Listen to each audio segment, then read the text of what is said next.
Welcome to morning bulletin.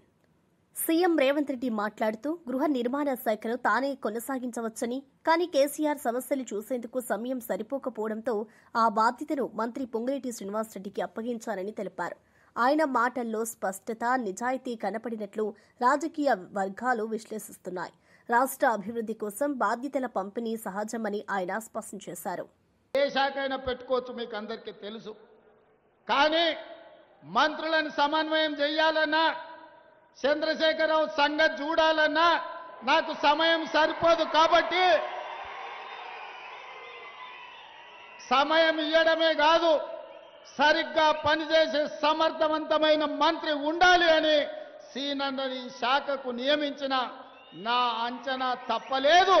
ఇవాళ భూభారతి ద్వారా లక్షలాది మంది రైతుల సమస్యలు పరిష్కరించడమే కాదు, ఇవాళ దాదాపుగా 4.5 లక్షల పేదవాళ్లకు ఇందిరమ్మ ఇండ్లు నిజమైన లబ్ధిదారులకు ఇవ్వడానికి ఒక్క తప్పు కూడా జరగకుండా 99.99% ఇవాళ పక్కడు బందీగా ఇందిరమ్మ ఇండ్ల కార్యక్రమాన్ని అమలు చేస్తున్నాడు. అంటే మాజీ మంత్రి సింగిరెడ్డి నిరంజన్ రెడ్డి మాట్లాడుతూ యూరియా కొరత, మహిళల సమస్యలు, ప్రభుత్వ పథకాలు వంటి ప్రధాన అంశాలు ఉన్నప్పటికీ వాటిపై దృష్టి పెట్టకుండా హరీష్ రావుపై విమర్శలు చేయడం వల్ల ఎవరికి లాభం కలుగుతుందో ప్రశ్నించారు. ఈ విధమైన రాజకీయాలు ప్రజల సమస్యలకు పరిష్కారం కాదని ఆయన అన్నారు. ఏమి చెప్తే అది చేసినటువంటి బ్రహ్మంగారికి, వీరబ్రహ్మంగారి చరిత్రలో మనం చూస్తాం. సిద్ధయ్య అని అంటాడు, నేను నా జీవితం నాకంటే హరీష్ 10-11 ఏళ్ళు చిన్నవాడు వయసులో. హరీష్ రావు గారైనా సంబోధించారా? ఆనాటి పరిస్థితులు నెమరు వేసుకుంటున్నా కాబట్టి హరీష్ అని సంబోధిస్తున్నా అనేదా భావించేవాడు. ఓ సిద్ధయ్యలాగా వీరబ్రహ్మం గారి కథలో సిద్ధయ్య గురించి మీకు తెలిసే ఉంటుంది. తన సొంత వాళ్లను అక్కడ కుళ్ళినటువంటి కుళ్ళిన ఆ మాంసం, అక్కడ కుళ్ళిన మాంసం ఉంది, మీరు భుజించండి అని చెప్తే అది కుళ్ళింది మేము తినమని నిరాకరిస్తారు. సిద్ధయ్య అంటేనంటే రెండో మాట మాట్లాడకుండా పోయి చేత తీసుకొని భుజించడానికి, ఆరగించడానికి మొదలు పెడితే అది పూలుగా మారుతుంది, పరమానంగా మారుతుందని ఇతిహాసం చెప్తుంది మనకు. బ్రహ్మంగారి చరిత్రలో చెప్తారు. చిన్నప్పుడు బ్రహ్మంగారి నాటకాలు వేసేది ఊర్లల్లో. వీళ్ళ సినిమాలు వచ్చినాక అవి బంద్ అయినది వేరే సంగతి. అవి బాల్యంలో చిన్నపిల్లలుగా మా మైండ్లలో ఇంప్రింట్ అయి ఉన్నాయి. సో అట్లా బ్రహ్మంగారికి సిద్ధయ్య లాంటి వాళ్ళు హరీష్, మేము చూసినటువంటి హరీష్, మేము చూస్తున్నటువంటి హరీష్. ఒక్కోసారి జెండా తయారైనప్పటి నుంచి బేగం బజార్ పోయి రంగులు తీసుకుని, ఏ రంగురంగుల బట్టలు తీసుకొని వచ్చి ఏ రంగు అయితే బాగుంటుంది కదా బేగం బజార్కు ఉరికిపోయి తీసుకొచ్చినప్పుడు ఆయన్నే. జలదృశ్యంలో మొట్టమొదటి కార్యాలయ స్థాపన జరిగి అక్కడ జెండా దిమ్మ ఒకటి కట్టి, అక్కడ కేసీఆర్ గారు జెండా ఎగరేసినారు. ఆ దిమ్మ కట్టించింది, పిల్లలు పెట్టి కట్టించింది ఆయనే. ఇక అక్కడి నుంచి మొదలు పెడితే 25 ఏళ్ల ప్రస్థానం ఇవాళకి. ఒక కార్యకర్తగా, ఒక నాయకుడిగా, ఒక అన్యాయుడిగా, మంత్రిగా, మళ్ళీ ఈరోజు శాసనసభలో ప్రతిపక్ష ఎమ్మెల్యేగా, ఒక క్రమశిక్షణ కలిగినటువంటి ఒక పార్టీ వర్కర్గా అందరికీ అందుబాటులో ఉంటూ పనిచేస్తూ వస్తున్నాడు. అందుకే నేను చాలా వేదికలలో నేను చెప్పేవాడిని, మేము కలిసి పనిచేసిన వాళ్ళం కదా. ఇరిగేషన్ మంత్రిగా మా జిల్లాకు వచ్చినప్పుడు అనేక సందర్భాలు, ఒకసారి కాదు 2 సార్లు, ఎన్నో సందర్భాలు ఆ ప్రాజెక్టుల పనులు పూర్తి చేయడానికి, వేగిరపరచడానికి ఏమేమి చేయాలనేటువంటి ఆలోచనలు చేసే క్రమంలో చాలా విషయాలు వైజాగ్ స్టీల్ ప్లాంట్ పై డిప్యూటీ సీఎం పవన్ కళ్యాణ్ ఎందుకు మాట్లాడారని బొత్స సత్యనారాయణ నిలదీశారు. ఎన్నికల ముందు ఊగిపోయి పెద్ద పెద్ద మాటలు మాట్లాడిన పవన్ ఇప్పుడు మౌనం ఎందుకని ప్రశ్నించారు. స్టీల్ ప్లాంట్ ప్రైవేటీకరణపై ప్రభుత్వం ఏం చేస్తుందో చెప్పాలని డిమాండ్ చేశారు. ముఖ్యమంత్రి గారు, ఉప ముఖ్యమంత్రి గారు అందరూ విశాఖపట్నంలో ఉన్నారు. కనీసం ఒక మాట దాని గురించి మాట్లాడరండి. వాళ్ళకి బాధ్యత లేదండి. ఎన్నికల ముందు వచ్చి పెద్ద పెద్ద మాటలు మాట్లాడారు. 20 మంది ఎంపీలు ఉన్నారు. మీరు ఉప్పు కారం తింటున్నారా? తినకపోతే మీ ఇంటికి వచ్చి ఉప్పు కారం ప్యాకెట్లు పంపిస్తాం, తినండి. తిని మీరు వచ్చి ఆ పౌరుషంతో మాట్లాడాలని చెప్పి సాక్షాత్తు పవన్ కళ్యాణ్ గారు అయితే మాట్లాడిన భాష, ఊగిపోయి మాట్లాడిన భాష ఇంకా చెవుల్లో గింగులు పెడుతూనే ఉంది. ఈరోజు ఏమైంది మీ పౌరుషం? ఏమైంది మీ 20 మంది ఎంపీలు, ఇప్పుడున్న 20 మంది ఎంపీల తాలూకా పౌరుషం? ఏం పవన్ కళ్యాణ్ గారు మరి ఆ ఎంపీలకు ఉప్పు కారం తినట్లేదా? మీరు కూడా ఉప్పు కారం మానేశారా? మరి ఎందుకు దాని మీద మరి ఆలోచన చేసి మాట్లాడట్లేదు? మీ విధానం ఏంటి? మీ కార్యక్రమం ఏంటి? దీని మీద డిమాండ్ చేస్తాం, దాని మీద మరి వాళ్ళు చెప్పాలి. మీరే కాదు, ముఖ్యమంత్రి గారు, ఇవాళ కూటమి ప్రభుత్వం సాక్షాత్తు చంద్రబాబు నాయుడిని అడుగుతున్నాం, మీ తాలూకు కార్యాచరణ ఏంటంటే అడుగుతున్నాం. ఇప్పుడు 18 సార్లు మీరు ఢిల్లీకి వెళ్ళారే మనతో కలుపుకొని. మరి ఎందుకు మీరు ప్రధానమంత్రితో ఈ విషయం మీద సంప్రదించి అడగట్లేదు? అడిగితే వారు ఏం చెప్పారు? ఆ విషయాన్ని మీరు ప్రకటించండి. ఎస్, నేను ఇలా మాట్లాడాను, ఇది ప్రైవేట్ అయ్యే సమస్య లేదు. ఏదైతే ఈ 32 డిపార్ట్మెంట్ అవుట్ సోర్సింగ్ చేద్దాము అవన్నీ ఆపుతున్నాము, ఈ టెండర్ ప్రక్రియ ఇవాళతో ఆగిపోద్ది అని చెప్పండి. ప్రజలకున్న అనుమానాన్ని నివృత్తి చేయండి. మాజీ మంత్రి అంబటి రాంబాబు మాట్లాడుతూ లోకేష్ ఎన్టీఆర్ పేరు వాడి రాజకీయ లాభం పొందాలని చూస్తున్నారని విమర్శించారు. జూనియర్ ఎన్టీఆర్ భవిష్యత్తులో రాజకీయాల్లోకి వస్తాడనే భయం లోకేష్ ని వేధిస్తోందన్నారు. లోకేష్ స్వయం కృషితో రాజకీయాల్లో లేరని, తండ్రి పదవితో ఉన్నారని ఆయన ఎద్దేవా చేశారు. వెంకటేశ్వర ప్రసాద్ ఆయన చేత జూనియర్ ఎన్టీఆర్ గారిని ఇష్టం వచ్చినట్టు బూతులు ఇట్టించావు. సరే, జూనియర్ ఎన్టీఆర్ అనే వ్యక్తి భవిష్యత్తులో నీకు పోటీ అవుతాడని ఎక్కడో భయం నీ పార్టీలో, తెలుగుదేశం పార్టీలో. ఎందుకంటే మీ తాతగారి పోలికలు కలిగినటువంటి అసలైన సిసలైనటువంటి మనవడు ఆయన. నువ్వేమో చంద్రబాబు నాయుడు గారు ముఖ్యమంత్రిగా ఉన్నాడు కాబట్టి నీ స్వయం ప్రకాశితం లేకపోయినా రాజకీయాలు చేస్తున్నావు.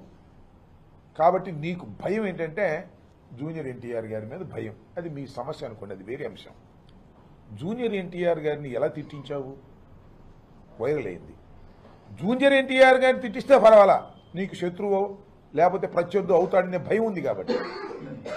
జూనియర్ ఎన్టీఆర్ గారి తల్లిని తిట్టించావు, హరికృష్ణ గారి భార్యని తిట్టించావు.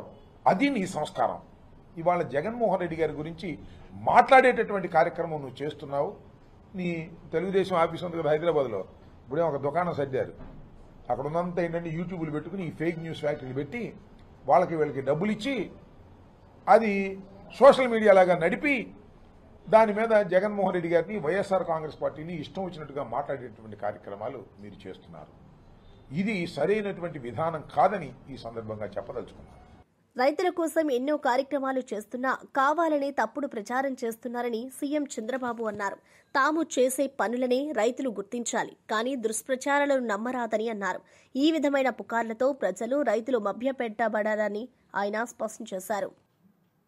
ఎంతైనా ఉండి మినిమం ప్రైస్ 12 రూపాయలు కొనమన్నాం.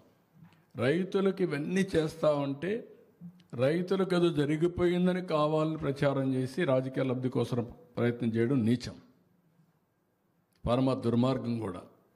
రైతుల్లో చైతన్యం ఉండాలి, చైతన్యం తీసుకొస్తాం. వాళ్ళు చైతన్యం రావడం కంటే వీళ్ళని కూడా హ్యాండిల్ చేయాలి.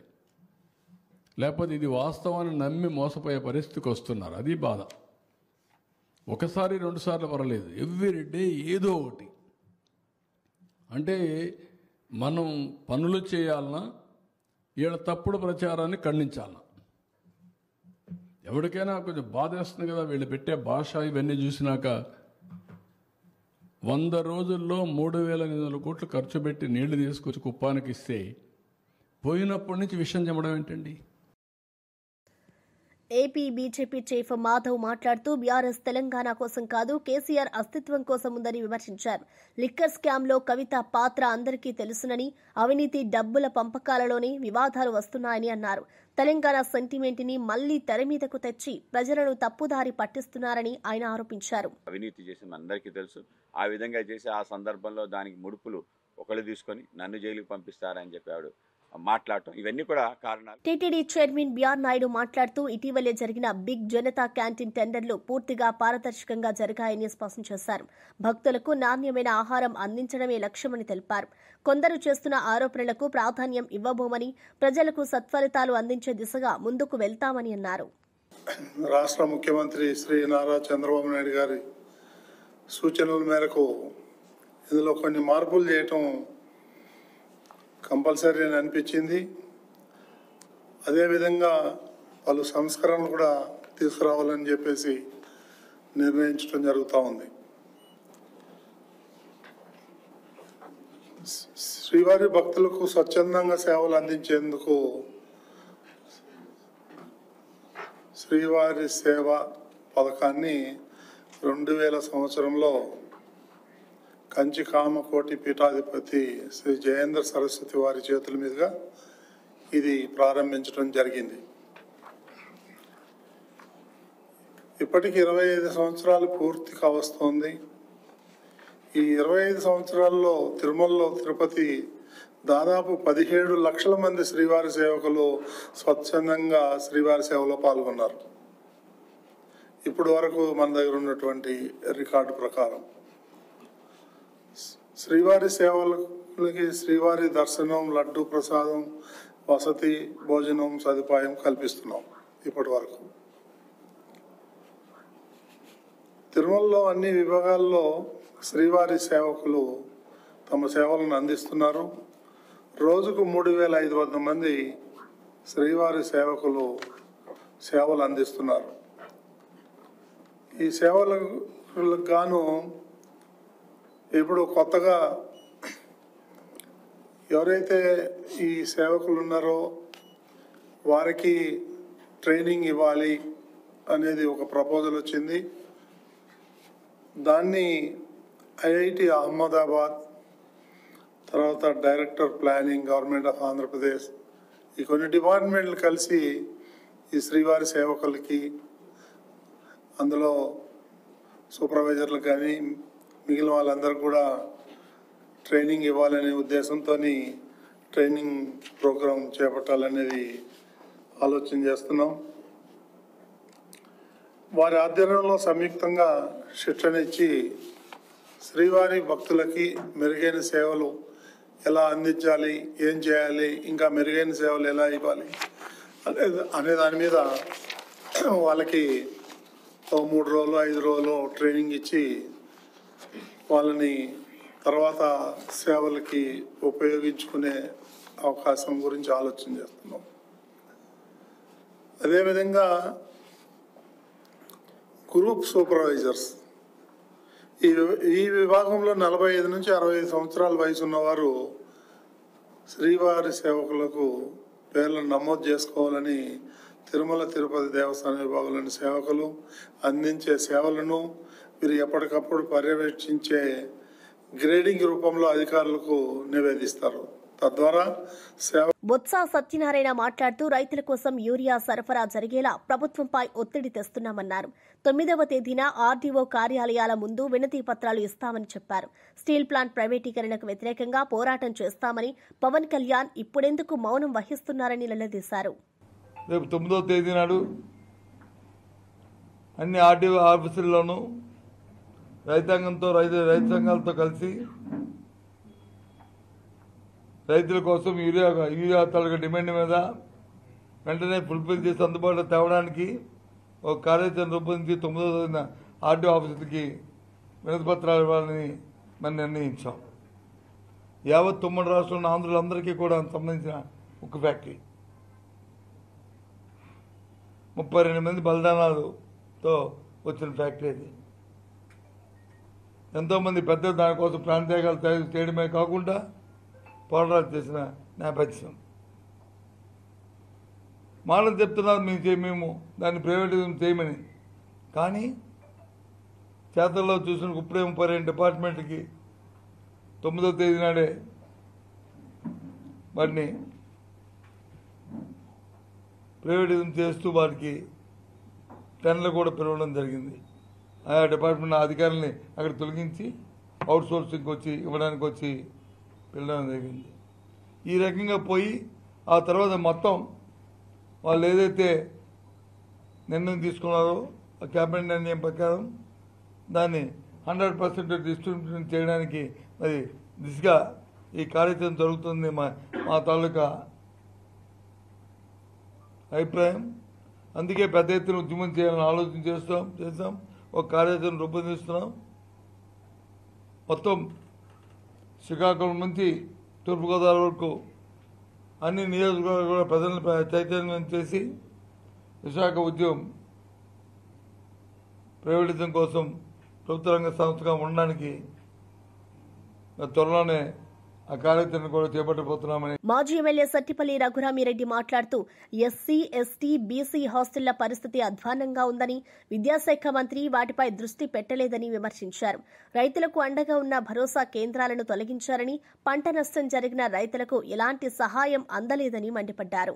ఆ స్కూల్లో పెట్టిన భోజనంలో బొద్దింకలు కానీ బల్లులు కానీ అన్నీ వస్తున్నాయని జరుగుతున్నాయి.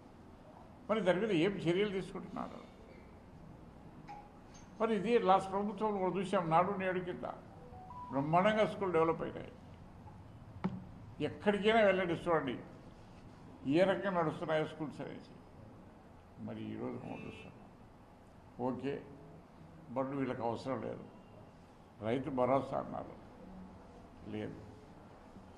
మరి ఆ రోజు ప్రతి ఒక్క సచివాలయ పరిధిలో కూడా రైతు భరోసా కేంద్రాలు పెట్టి రైతులకు కావాల్సినటువంటి అన్నీ సమకూర్చారు. అక్కడ ఎరువులు కానీ, పెస్టిసైడ్స్ కానీ, సీడ్ సర్టిఫికేషన్ కానివ్వండి, మంచి సీడా కాదా, అసలు జర్మినేషన్ వస్తుందా లేదా అని టెస్ట్ చేసి కూడా ఇస్తాడు.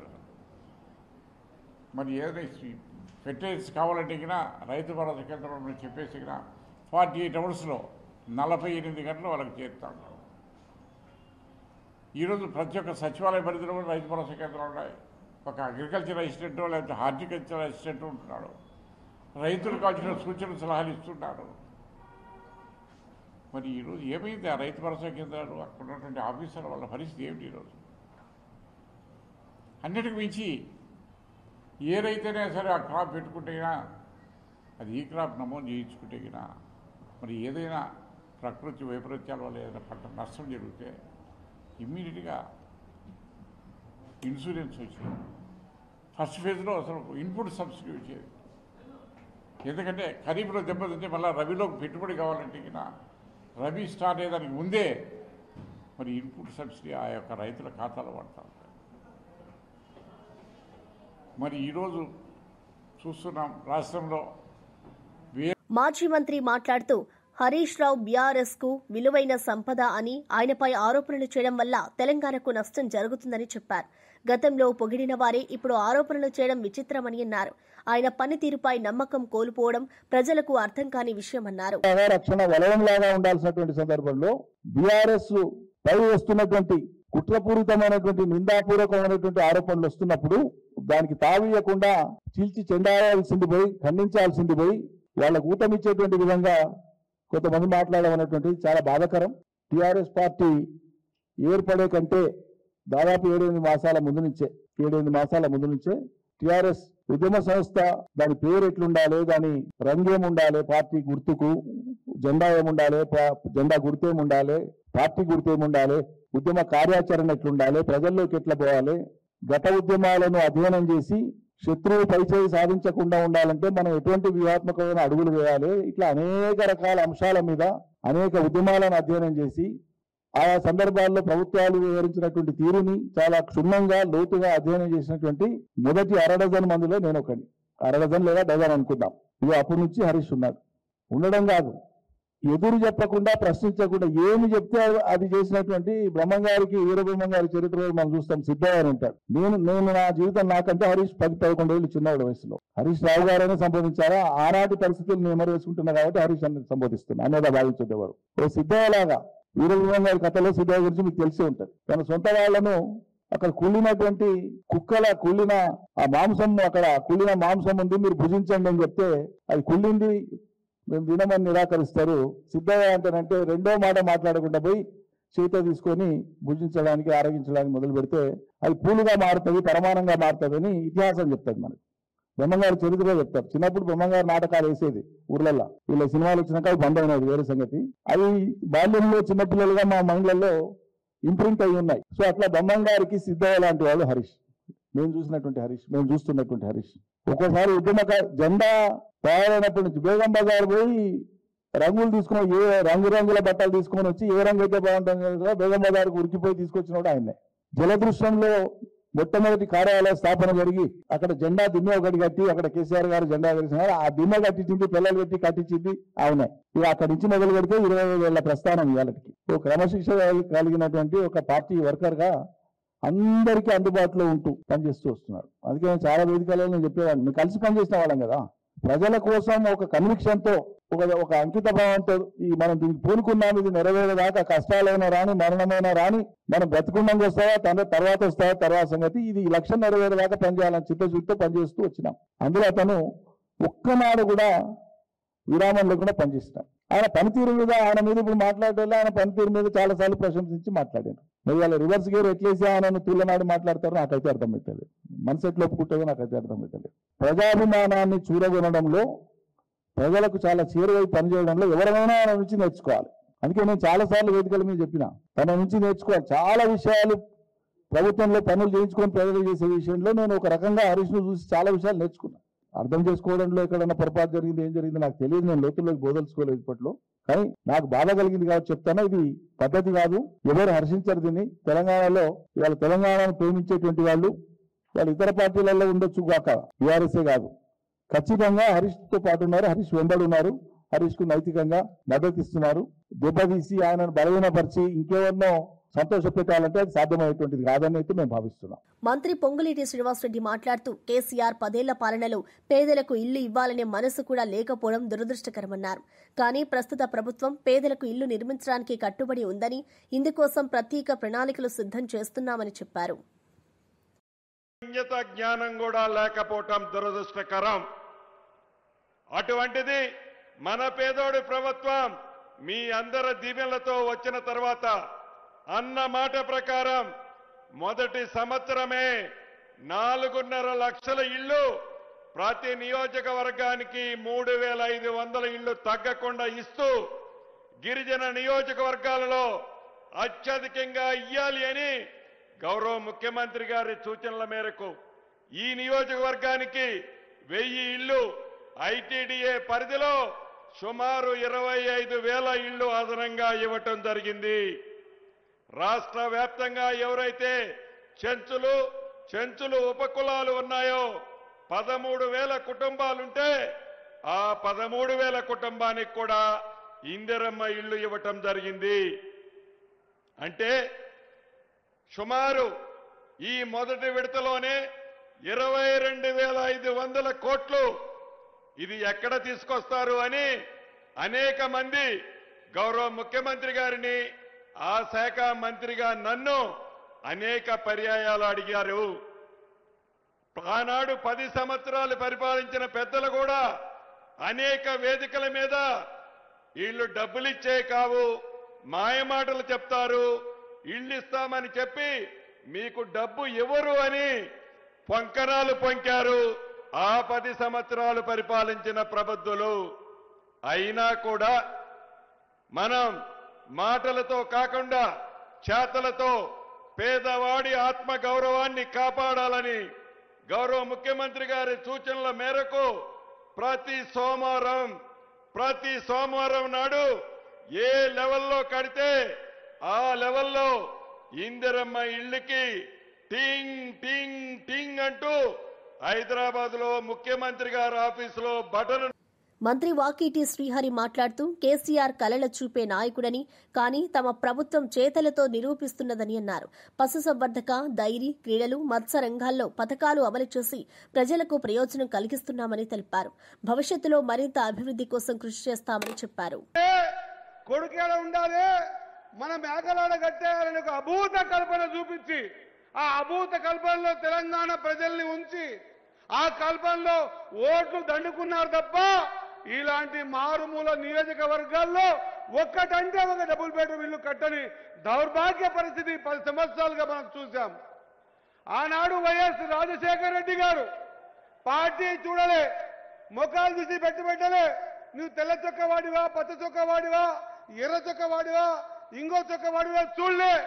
ఏ మాదిరిగా అయితే ఆనాడు రాజశేఖర రెడ్డి గారు అవసరం ఉన్న ప్రతి వ్యక్తికి ఇల్లు ఇచ్చాడో, అవసరం ఉన్న ప్రతి వ్యక్తికి పెన్షన్ ఇచ్చాడో, అవసరం ఉన్న ప్రతి వ్యక్తికి కూపన్ కార్డు ఇచ్చాడో, రాజశేఖర రెడ్డి గారి రూపంలో ఉన్నటువంటి మన రేవంత్ అన్న కూడా ఈరోజు ప్రతి పేదోని ముఖంలో అందం చూడడానికి, ఆనందం చూడడానికి ఈరోజు ఈ సంక్షేమ పథకాలు మనకిచ్చి, ఇంతకుముందు ఊర్లో ఇండ్లు ఓపెన్ చేసిన తర్వాత కొంతమంది మా అక్క చెల్లెలతో మాట్లాడుతూ ఉంటే వాళ్ళ ముఖంలో కంటే ఎక్కువ కదా నేను వేదిక మీద ఉన్నట్టు పొంగులేని సీనన్న ముఖంలో, రేవంత్ అన్న ముఖంలో చూస్తా ఉందా ఆనందం. ఇంతమంది పేదోళ్లకు ఇల్లు ఇచ్చినాము కదా, మరి ఇది కదా సంక్షేమం అంటే, ఇది కదా బీద వాళ్ళని ఆదుకునేదంటే. గూడు లేని నిరుపేదకు ఇల్లు కట్టించడం వల్ల పొందే తృప్తి నిజంగా కూడా ఏమి చేసినా రాదు అన్న మాట గ్రహించి ఇంత పెద్ద ఎత్తున కార్యక్రమాన్ని తీసుకొని మనలాంటి బీద బడుగు బలహీన వర్గాలకు సాయం చేసే కార్యక్రమాలు ఎన్నో